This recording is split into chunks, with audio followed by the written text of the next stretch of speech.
Wait. You've talked Now, about let me decorum. say, Is it okay to call it's out them of decorum. stupid? Yes.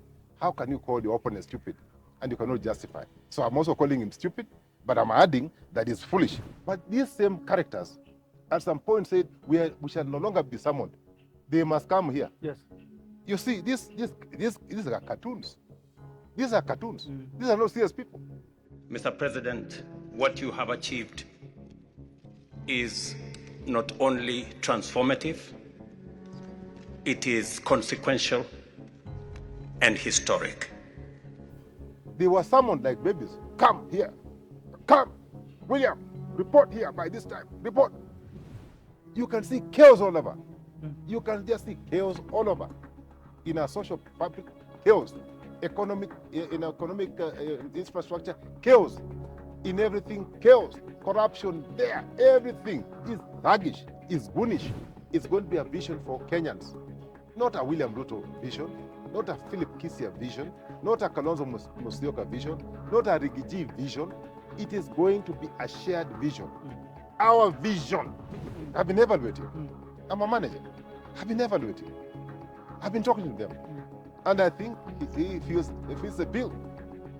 It's the bill. You brought this up for the first time. I think he feels a bill. Yes. Yeah. So let's give him a chance, an opportunity.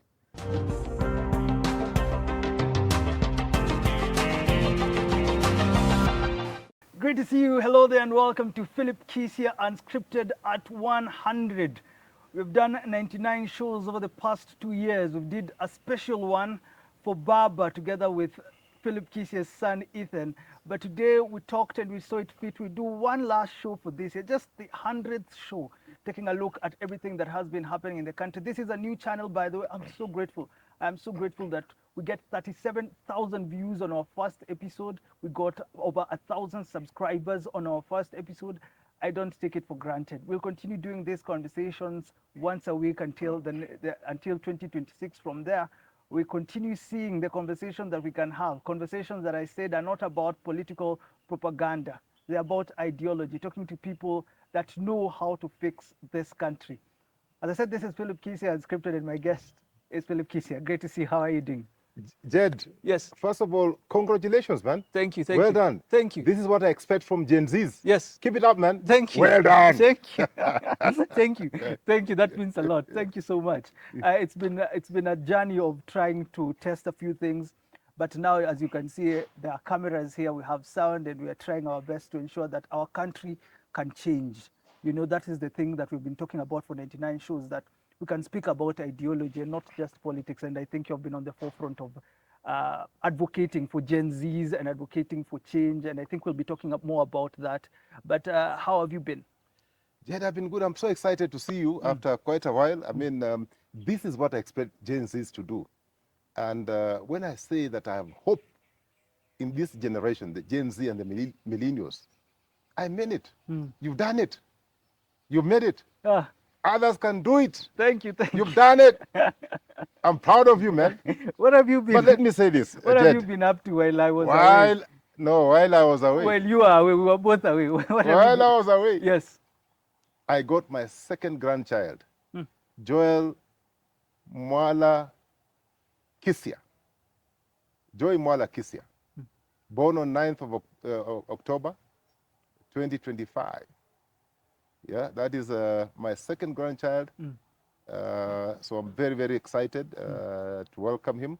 He is the sixth generation of the family. Sixth generation. So I can trace up to the sixth generation. Oh, nice. But I'm hoping that with research I can get even probably up to the seventh and eighth generation. But let me say this. That's one. The other thing that really, should I say, disturbed me was our president, my friend, William Ruto. All of a sudden, he has gone ballistic, calling people stupid. Oh. Yeah, he's been calling people stupid. Everybody's stupid. Mpango hawana, sera hawana, agenda hawana, hata akili.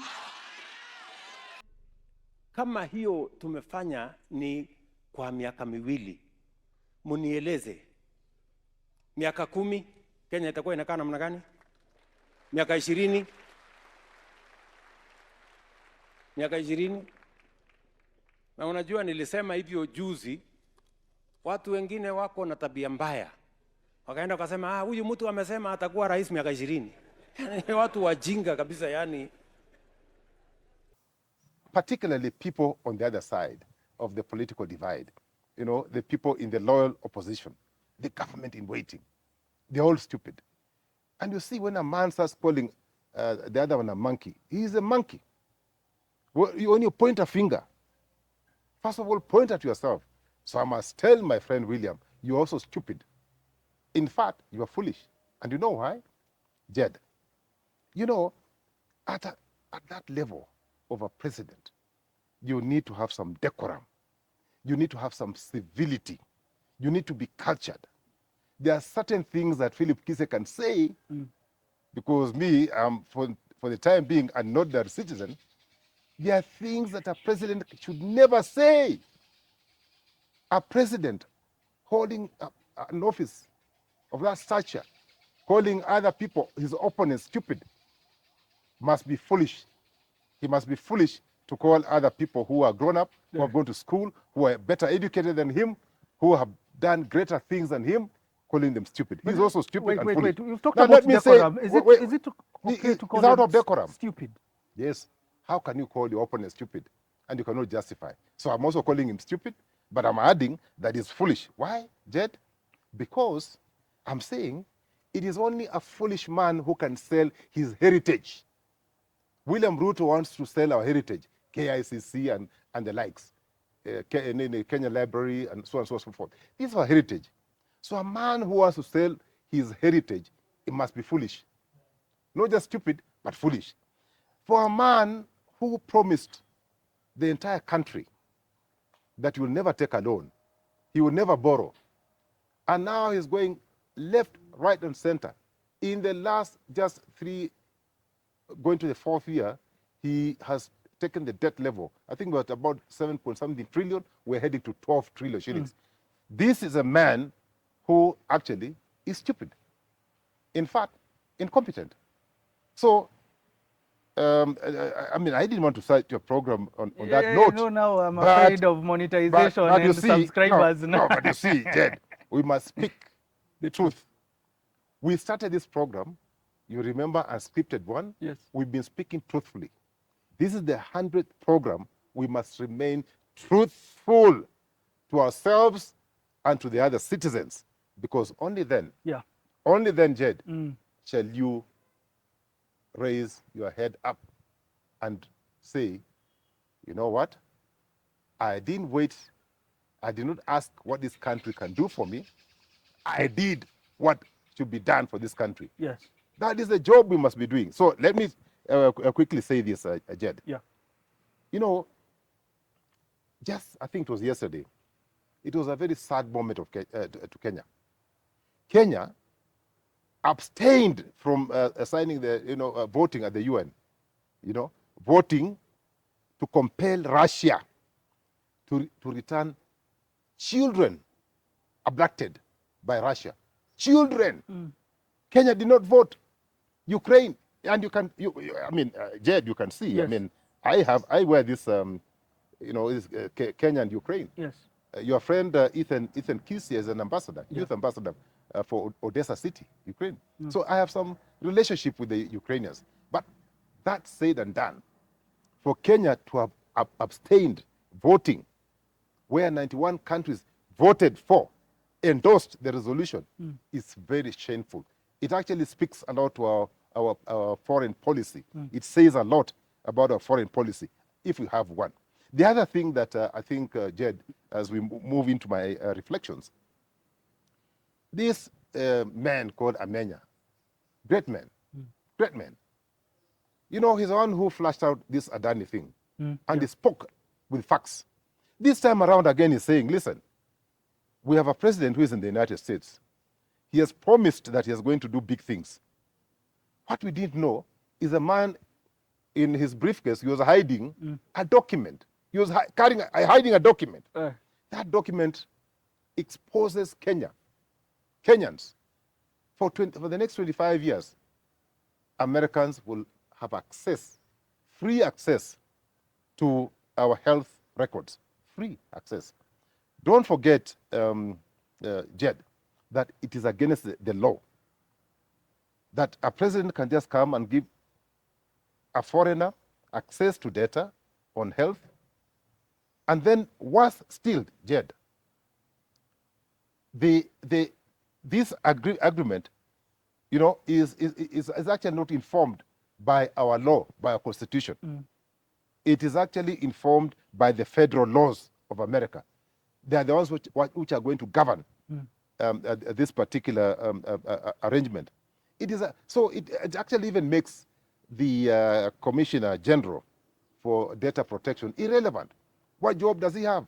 Because it does not fall within his jurisdiction. The job has been handed over to Americans.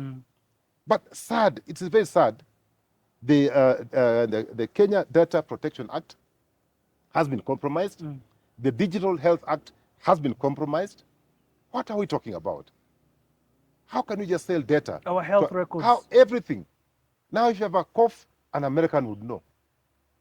And do you know when I smelt a rat, when they introduced this thing of American pharmaceutical companies, I knew there's a problem. But anyway, I'm how hoping. risky is that for our security once someone knows your health records? Forget about even risky. It's not about the risk. Forget about the risk. It's about the law. This thing is illegal and unconstitutional. And therefore, I expect Law Society of Kenya to move to court to declare that arrangement that is going to sign with Trump null, void, and illegal. Well, before we get into your reflection, I'd just like to remind you to subscribe.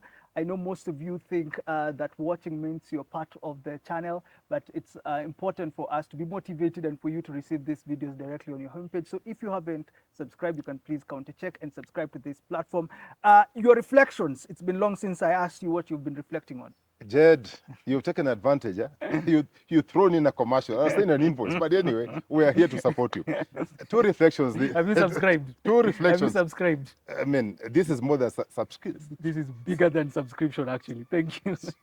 Somewhat. So, Jed, Your reflection. Two reflections. Yes. Jed, the first one, I want to play the two videos together. They're short videos.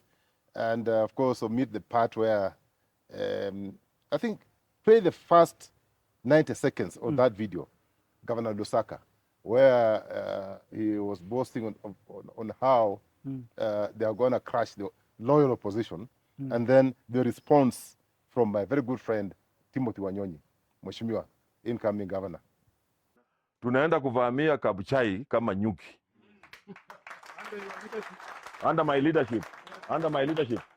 Na nataka niulize all MCS wa Ford Kenya. Tuko 29. 19 elected, walikuwa 20 now minus Mkhongo 19. Na wale wengine nominated. All of us will be in Kabuchai.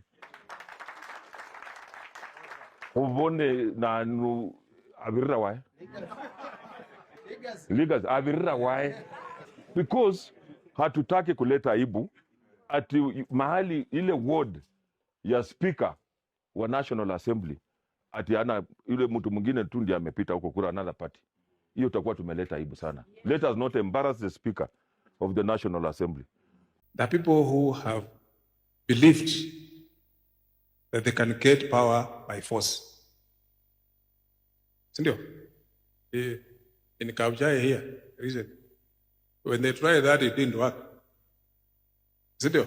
Walikuwa naambia watu mtatembea Butima, sijui Mkhengu ile ngakwitiki na kanisina. But it never worked, it failed. Sindio? The people whom they were selling hiyo uoka, walikataa na wakapika kura the way they did. Sindio? So, nobody can force you to do what you don't want to do, unless you want to do it yourself. Sindio? Na mwenye bari? No, we are not. Just do the right thing. That is Ken Lusaka, former speaker, now governor, and Tim Wanyonyi, next governor, according to Philip Kisia. It was before elections, where Governor Lusaka was proudly announcing that they were going to crush their opponent in Kabuchai. Do you know Kabuchai is a ward where the speaker, Papa Waroma, Wetangula, comes from? Yes. Kabuchai. So, I mean, it was a very emotive by-election They had for to that win. one. They actually had to win. But you know what? They lost heavily. With everything they did, with all the machinery they deployed, I don't know, 29 MCS, ministers, prime cabinet secretary, the president, the chiefs. My brother, Kenneth Lusaka, had threatened to attack the opponents like bees. He spoke in vernacular, like bees, that I was going to shambulia kama nyuki. Yeah. And then he said, oh, where are they going to pass through? This is he was talking about, he was saying, listen, that there is no way we are going to allow the opponents to carry the day, because this is the speaker's home. We are not going to disappoint the speaker. We shall not allow the speaker to be in a situation where, when he's sitting on the high table, people would be looking down upon him. You know what happened? Yeah. The guy was crushed. He was thoroughly beaten. Thoroughly beaten. In fact, those Newkies turned against and started, biting Kennedy Lusaka. I don't know which areas. I don't talk about. It must have been painful. Come on. But anyway, Yes.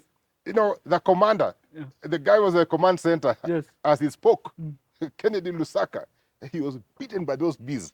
He was thoroughly beaten. And I think they're still nursing their wounds from that heavy defeat. As a speaker, third in command, you're being defeated by people who have no resources. Anyway, but again, what is exciting about Kabuchai in the ward is that the response from my friend Timothy Wanyonyi is a sober gentleman. And he said, these people who are bragging about how they were going to win, look at what has happened to them. These guys who say they're going to take power by force, the voters showed them the middle finger. The voters voted decisively for the government in waiting. And I must say, and remind my Luhya people, it is you who decides. So 2027, you must do what Kabuchai has done. You must do what Kisa Ward has done. We must send these people home, Jed. By force. By force, by fire.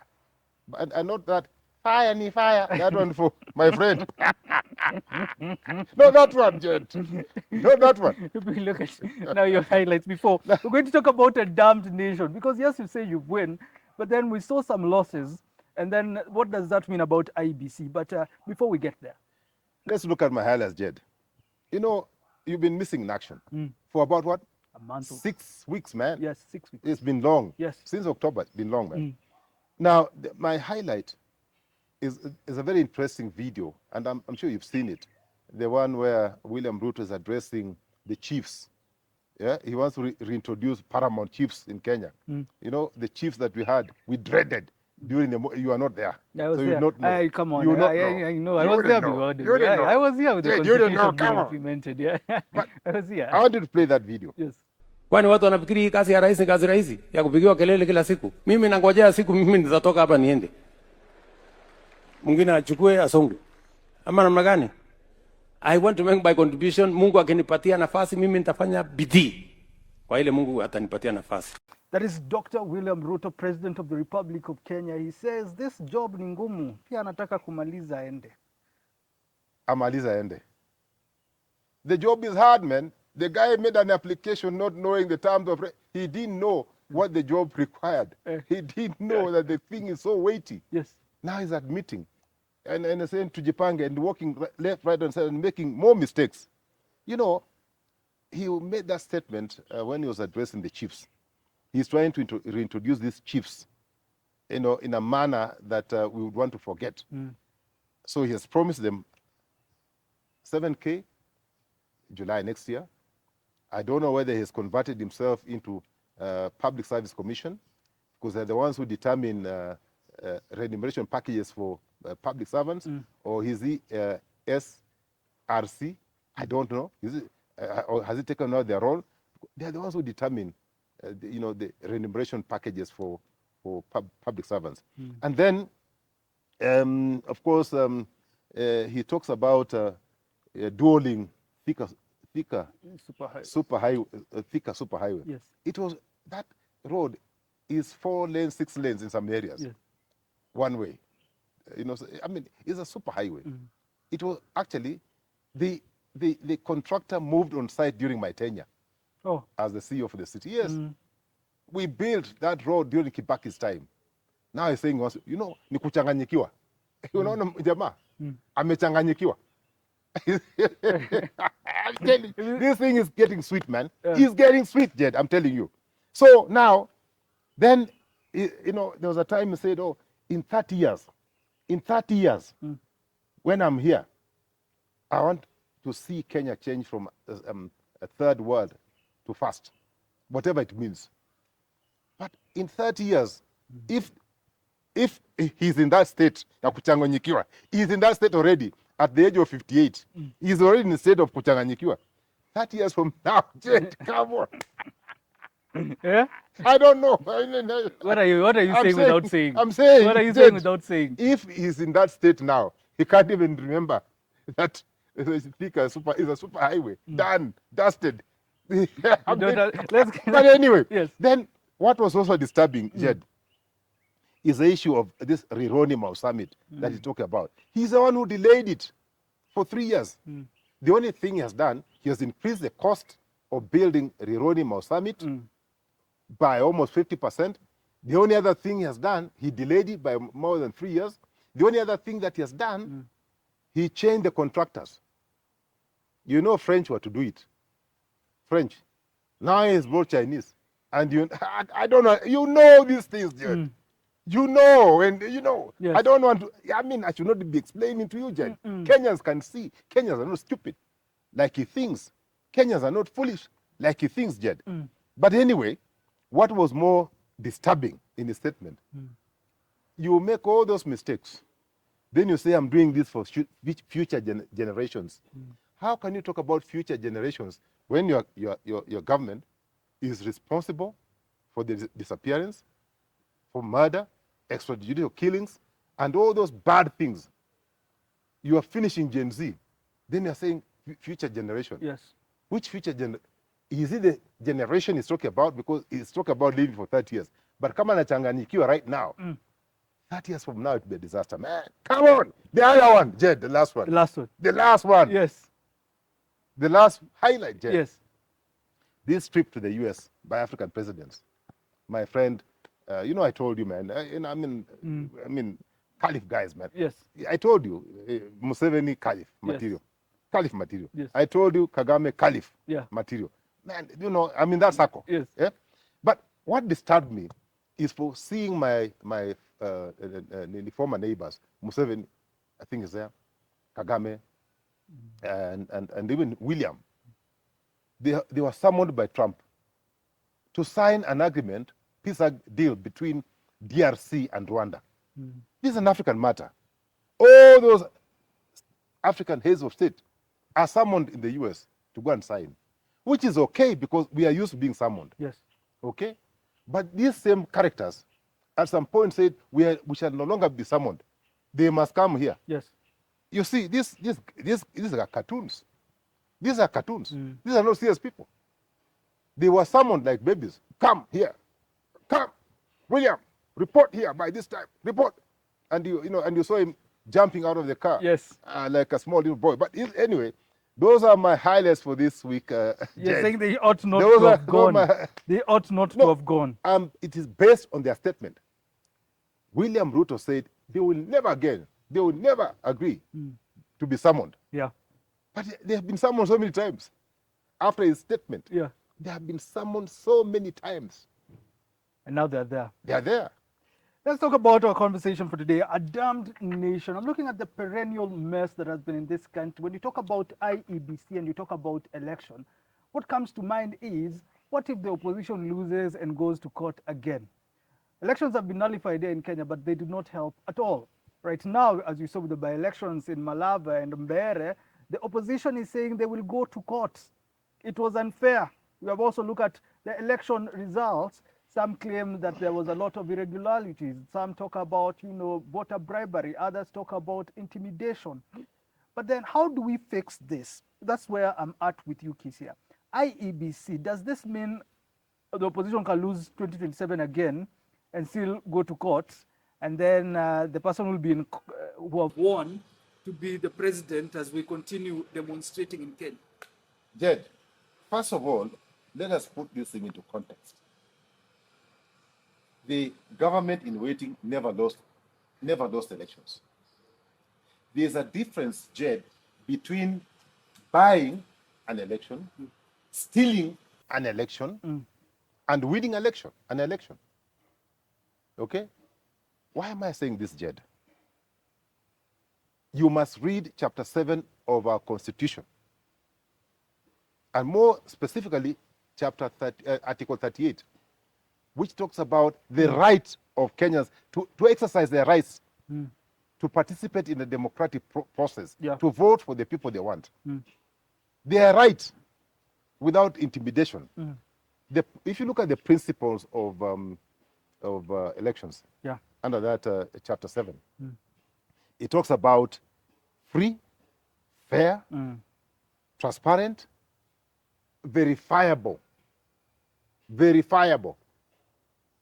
Now, the question, Jed, you must be asking yourself, were these elections transparent? Were they fair? Were they accountable? Were they verifiable? That's a big question that you must be asking yourself, okay? Because if you read the ELOG report, just go and read it. I've read it. It actually tells you exactly what happened in each of those electoral places that the by-elections took place. But more fundamentally, Jed, IEBC, this was test. We were testing them. We know how they came in. We know their capability. We know the mischief they are likely to play. We were testing to see whether they'll be independent. But true, to our worries, we've now proved that they're not independent. And they're unlikely to be independent. The other thing that we must look at in terms of governance, Jed, this fellow called Marjan, the man has overseen 2 elections. He has been there for donkey years. He still wants to be there. He's insisting on being there. Why would you insist in being in a position that you've been for too long? What value can you add? Good governance principles require that after some time you exit. This man has been there, I think, for more than a decade, in a very sensitive docket. Does it mean that there's no other Kenyan who can do the job he's doing, in fact, do it better? Does it mean that he has not been grooming other people to take over? These men must be shown the door before 2027. He actually must resign. Can that be your condition as yes, the opposition? I am telling you, Jed, this Marjan man must resign. I personally don't have any confidence in Marjan. I don't have any confidence in him. I can tell you from where I'm sitting that our leadership in the opposition and Kenyans to a large extent have no confidence in him. This is purely based on what happened in Bere and Malava and in other electoral wars that elections took place. But again, look at the functions of IEBC. Okay, functions. I think about 10 of them. But let me pick on a few. One, I cannot blame them. There was no continuous voter registration. Was it there? It just started the other day. Then, candidate registration. You know that there's a candidate who was actually allowed to run for office. A ghost. That's their job. You know, voter education is 0. That is what Marjan is supposed to be doing, voter education. It is one of his functions. Actually, function number 6. The other one I want to pick is, they're supposed to be regulating spending. Their job is to regulate spending. Yes. Did they regulate spending in Mbere and Malava? You saw people they're dishing billions of shillings. They were dishing even government assets. They were dishing they were even giving employment letters. They are supposed to regulate spending. What Mudavadi did, calling someone to read the employment letter? It's a pure. First of all, he's a state officer. He should not even be on that podium. But that is one of the grounds that we are going to lay before the courts. He's a state officer. The constitution is very clear. The law is clear. He should not be participating in politics. Him and Wetangula. Okay? So, by them merely participating, that again goes to one of the functions. Code of conduct. Squarely lying on Marjan and, and the commission. Okay? And then the issues of compliance. You know? So there are many issues, Jed, that we can talk about. These by-elections, yes, which confirm that they were not free, fair, and we cannot be verified. But anyway, we're in court. But lastly, so that we can move to your questions. You know, you called this a country, a damned country. A damned nation. It is a Nation. question, not calling. I put a question mark. Oh, okay. Whatever. You put a question mark. I say a thuggish nation. A thuggish nation. A Gunism nation. Managed by thuggish people. You can see chaos all over. You can just see chaos all over. In our social fabric, chaos. Economic infrastructure, chaos. In everything, chaos. Corruption there. Everything is thuggish, is Gunish. In fact, I would not be making a mistake by saying this is Kenya a la Haiti. I'm telling you. We are heading that direction. Heading there. We are headed there. I want us first to concentrate on the election, what we saw. And you have talked about the role of IEBC.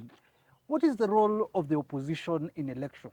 Because some would have expected better management from the opposition, better preparedness of what was anticipated. Everybody knew that there was going to be money on the ground. We have seen that with development tours. And is opposition prepared enough for 2027? And would you say they can win decisively so that they don't have to go to courts in 2027? Because honestly, as you talk to Kenyans, once someone hears that tunaenda kotini again, it's not a good look. Do you think the opposition is ready?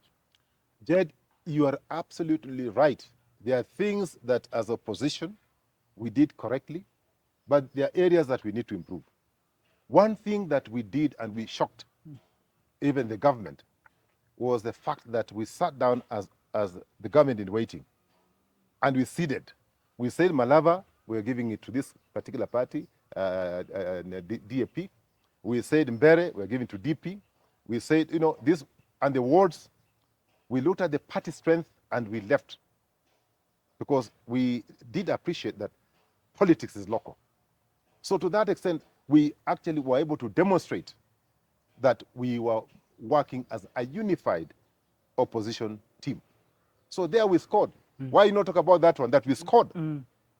People expecting us to run DCP here, DCP, people expecting us to run. We didn't do that. We looked at the party strength. But having said that, Jed, you know, elections about winning. There's no number 2 in elections. There can only be a number 1. Okay? So certain things that I will not get into detail because, you know, it's about strategy. Yeah. And strategy, you don't give your details to your opponents. But I would say this, that we must, as opposition, look at the grassroots infrastructure and architecture. Okay? You know, ODM is a party that is thriving and doing very well because they have structures, not just in Nairobi, not just in rallies, but they have structures up to the grassroots level. So opposition should now start building their structures based on party strengths to the grassroots, because that is where the mwananchi is. The second thing that we must now start focusing on is registration of voters. We must make a deliberate effort to start registering our voters, particularly the Gen Z who are not registering. We must get them to register, and not just register, but they must get out and vote. Yeah. Because it is one thing taking a vote or registering as a voter. It is another thing going to cast your vote. So our Gen Z, you included, mobilize, organize the youth, the Gen Z, to come out in large. The other thing that those Gen Z must do, because they're good at it, and they have the energy, they must protect our votes. Because we did not protect our votes. Our old mothers, our old fathers, our old people, they were being bribed. They were actually being bribed, heavy money. And no, of course, when you're given something, 2,000-3,000 bob, and you are told, then you say, it's, in any case, it's a by-election. I don't need to go and vote. Nitaongojea 2027. Okay? So some are being bribed to suppress the vote. Yes, so there was voter suppression. And it was done. Of course, we knew it was going to be done, but we didn't, make an effort to, to deal with this thing. The other thing that we must do now as a loyal opposition is to come out with counter strategies. We know our opponent. We know they bribe heavily. We know the mischief. We know IEBC is a referee, player, and everything. We know. Okay? We know IEBC in charge of, is not an, he's part of the other team. You know that now. They're part of of course we can see. Because when you register somebody with different names, you say this one and, it passes with, there are many things that, are very smoky. Now and that we're going to smoke now them. that Now that that. we know, there's need for us to prepare counter strategies. Now that we know that they can even intimidate electoral officials, we must do something about it. And it is a youth to come out and deal with this particular. We need to come up with rapid response teams, okay? That when something happens, they can red flag, we move in, and we take action immediately. My friend JB, so he took action. Yes. He almost, he almost kanyaga Let me Gen play Z. that video. He almost kanyaga Gen Z. Yeah, come on. We are seeing what looks like an engagement of the supporters here in Mbeere North. Of course, running battle starts. JB Muturi attacking a voter. That is what is happening in Mbeere North constituency. Chaos at Siakago. That is JB Muturi there. That is the action that you're saying. No, I'm saying we must protect our votes. By whatever means. By whatever means, we Like must protect JB. We must protect. The fourth thing is our narrative. William Ruto only has one narrative. Hawana plan, hawana mpango, hawana nini, hawana one term. We must build our narrative. One term is a good narrative. If it was nothing, Ruto would not be responding to it. If it meant nothing. And we should not stop. One term is a narrative. We will get to one term. We should not stop it. We will get to one term. If it was nothing, William Ruto would not have bothered. It's bothering him. It is eating him everywhere. We'll get to that. But before we get to that, should Kenyans expect any outcome? Now that the opposition is saying we are going to court, we saw Maraga nullify elections. That's what we saw. Baba said we are not going to participate in that election, but still Uhuru Kenyatta came. Post 2017, 2018 became president again.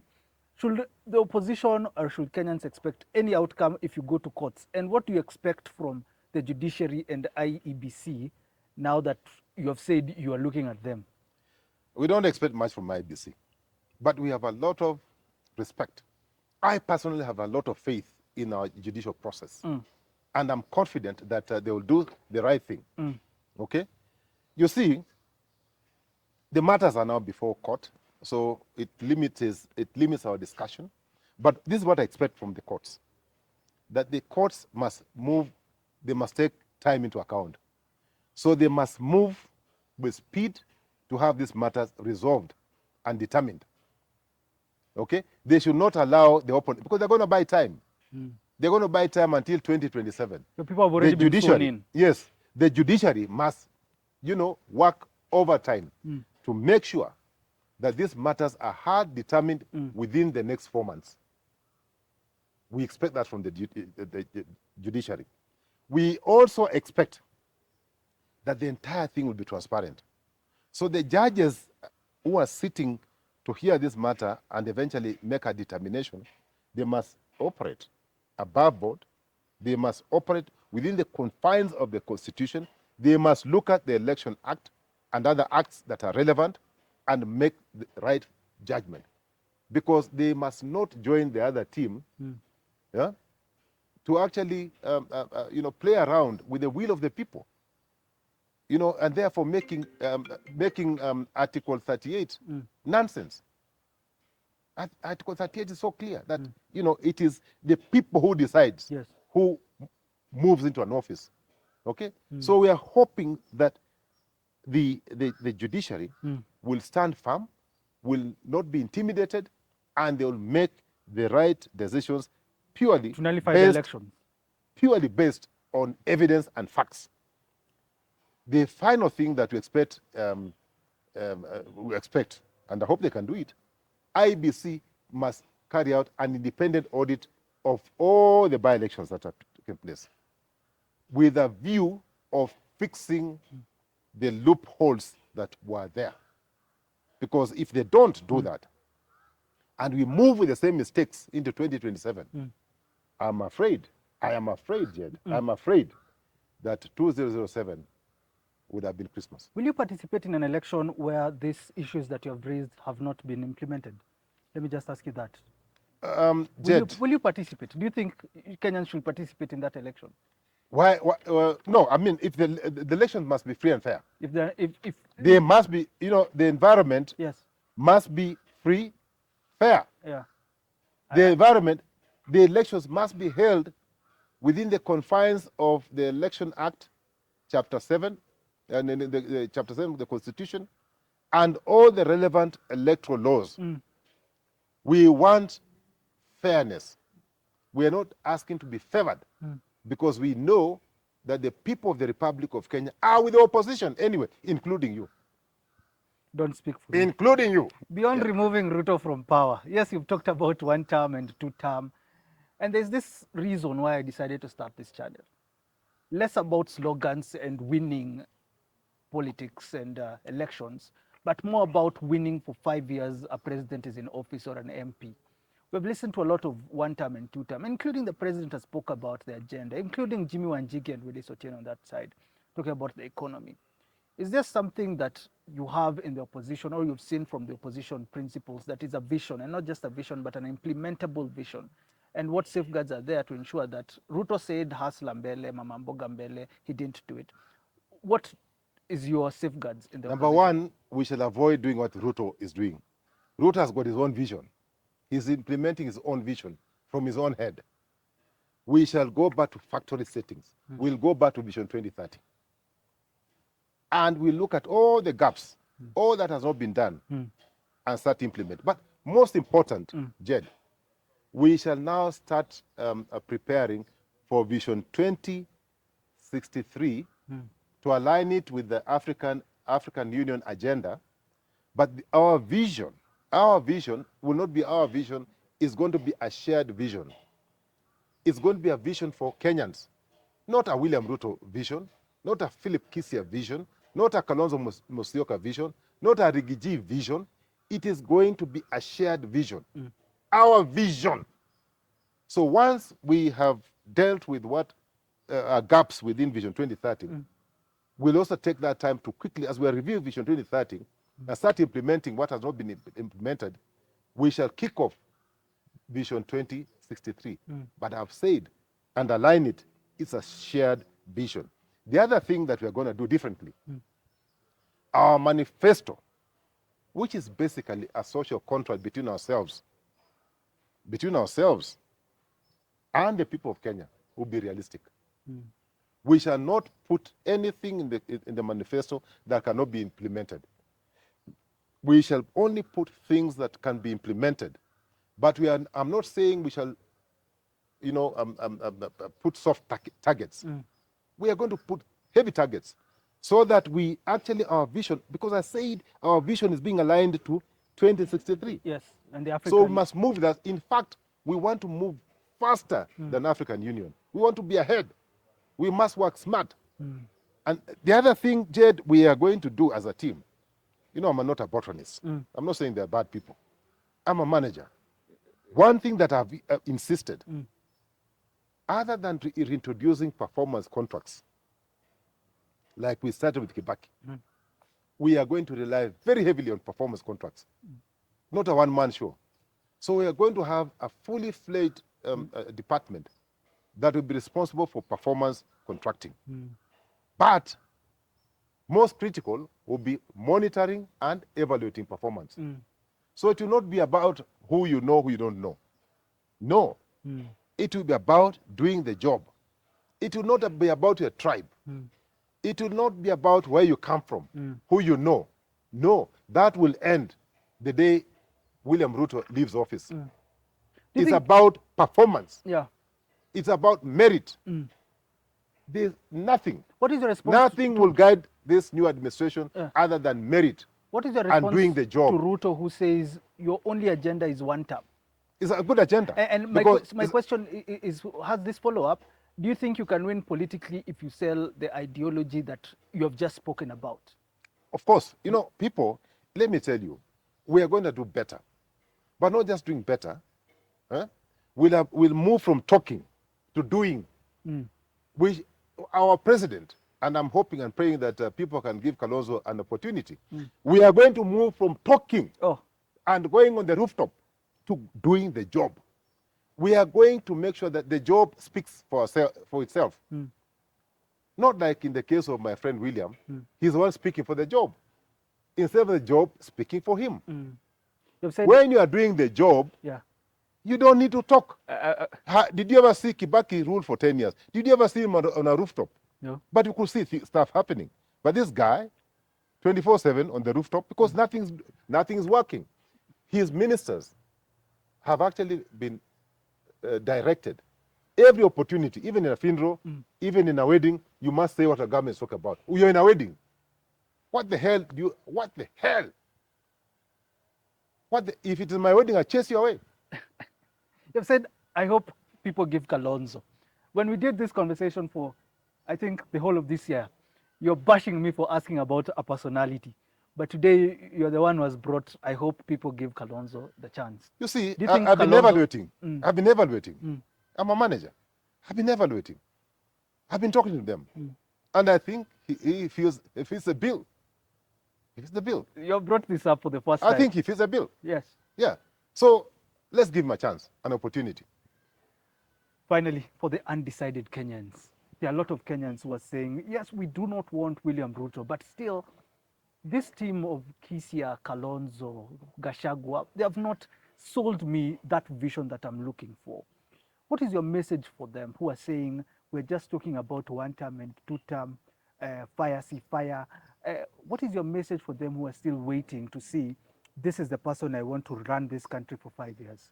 You see, Jed, number one, never ask what the country can do for you or what the other person can do. Ask yourself, what can I do? So they must reverse. They must start asking, what can I do from a personal level to change this country? Don't wait for the other person, because the other person will wait for you, and then nothing will happen. Be the change agent. That's number one. Number two, be part of the team that will demand for those asking for office to deliver a clear plan of what they want to do. Not based by their wishes, but looking at the vision, the country's vision. Go and read Vision 2030. What does it say? What does it talk about health? Does it talk about shisha? Does it talk about paying 104 billion for a software? Look at what does it say about corruption? What does it say about infrastructure? What does it say about education? Does it say, Vision 2030, does it say that you reduce capitation and therefore affect any messing around with the quality of education? Does it say that you'll overtax people? Does it say that you'll fail to build roads? William has been in the office, this is the 4th year. Ask him how many kilometers of roads has he built. So what you're saying is, you need a team of managers who have capacity to draw a plan, not from their heads or from their pockets, but from their vision, the country's vision. Demand for KPIs. Demand. You must ask yourself, what policies are these people having in their document? Do they have even a team that, first of all, can implement the policies, can implement the plan, can implement the vision of this country? You start from there, because the country already has a beautiful vision. You don't have to rewrite it. Beautiful vision. Yeah. The problem is implementation. We do not have people in that team with the capacity to implement our vision. That's the problem.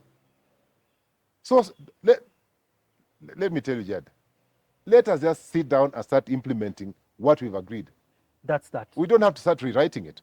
So you're saying... As we plan for Vision 2063. It goes back to the team that is being put into power. Correct. Correct, Jed. Simple as that. Correct. If you have a poor manager, yes, you can imagine if you were in an aircraft and you are told that guy who is in the cockpit, the best he has done is to ride a bicycle. What will you do?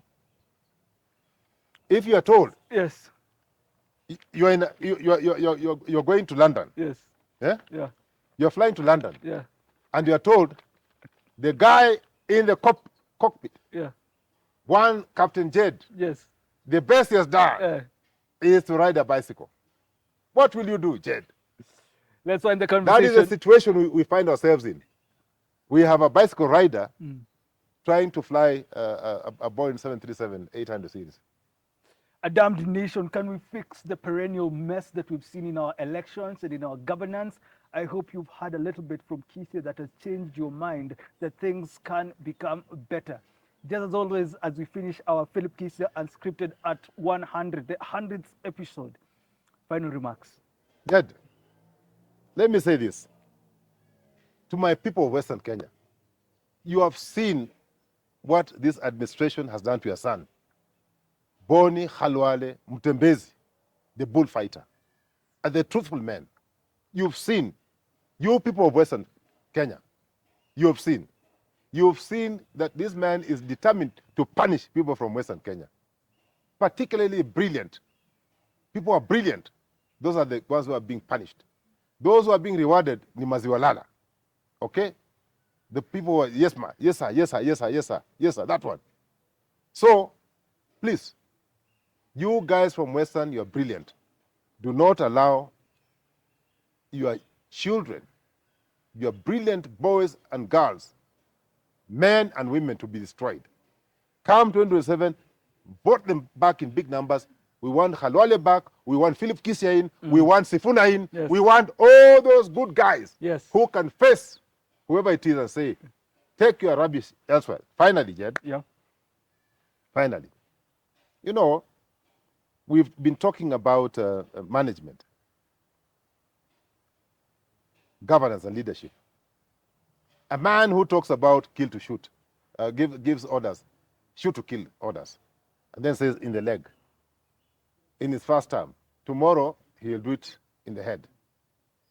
Jed, a man who can have courage to overtax you until you have no money in the pocket. By next year, we'll be paying almost 53% in terms of tax. You'll have no money. Give him a second term, he'll take 100%. Jed, a man who can sell strategic assets and your heritage in his first term, he may even sell your mother if he's alive in his second term. Jed, a man who can allow corruption to thrive and be honored as the second most corrupt president in the world in his first term, he will be number one. In fact, he's number one because number one is no longer president, so he's number one. Jed, a man who can come up with a finance bill like we saw of 2024 in his first term and shoot our children, or rather his government was responsible for killing our children in his first term. In his second year, give him a sixth year, he'll even shoot everybody and be left maybe by himself and his family. Finally, Jed, a man who cannot comment when the Controller and Auditor General has said 300 billion has disappeared in thin air. He has never commented. 300 billion, my friend. 300 billion. The man has not said anything. The Auditor General is saying money has disappeared in thin air. The man is not saying anything. Jed is a dangerous man. He should not be anywhere near power. Finally, Jed, like John Wooden said, when you accept mistakes, and that's for a leader, when you accept mistakes and you work on them, that's leadership. But when you make mistakes and blame others like he does, that is bure kabisa. That's politics. Thanks for getting into that conversation here. And since we're doing the 100th show, this is 100th show, I don't think we'll have time to do another one. We'll toast. Yes. We'll toast for Merry Christmas, Happy New Year. Yeah. It has been a difficult year, but here we are. We thank God. He has allowed us to do these shows, 100 of them, and we thank God. So I hope you have a minute. We'll toast. We'll toast. We'll toast, man. And we'll have toast. Some uji. Is there uji? Yeah, there's uji, man. Thanks for tuning into this conversation. I hope you subscribe, because through subscription, you can be able to get as many videos through a notification and on your homepage. I'm truly grateful that these two shows are doing absolutely wonderful because of you and because you are a patriot at heart and you care about this country. Have yourself a lovely rest of your day. See you next week. The idea that he can do as he wishes. This is not his personal house. This is not for going. I think the president needs to stop being simplistic. Is there a vacuum post-Raila? Play one clip where Ruto has spoken truthfully.